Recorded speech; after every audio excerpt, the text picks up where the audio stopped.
কাকা ওয়ালাইকুম আসসালাম। কেমন আছেন? আছি ইনশাআল্লাহ, ভালো আছি। এই যে টেঙ্গি কোপ দিচ্ছে আর কি পেঁয়াজ আজকে আজকে কতজন লোক নেছেন আজ?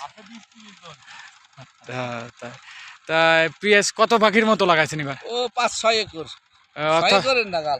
25 পাখির মতো আর কি। হ্যাঁ, যাক দর্শক, ইনি কিন্তু আমাদের সাতর ইউনিয়নের একজন আধুনিক কৃষক, আবার এর পাশাপাশি কিন্তু একজন মেম্বার, 4 নং ওয়ার্ডের মেম্বার, আবার চারবার মেম্বার হয়েছেন, তাই না?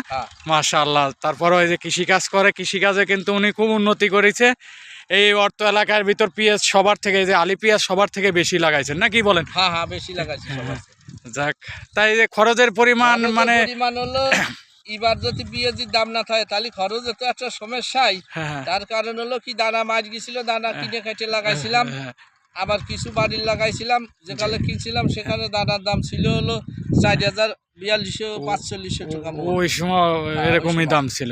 আর এখন তো দানার দাম কম, আটে নিলে বিক্রি হয় না। না, এখন তো পেঁয়াজ লাগালি তো সেই পেঁয়াজ, আল্লাহই জানে, আল্লাহ ভরসা। যাক দর্শক, ইনি একজন আসলে খুব সরল মনের মানুষ। যাক,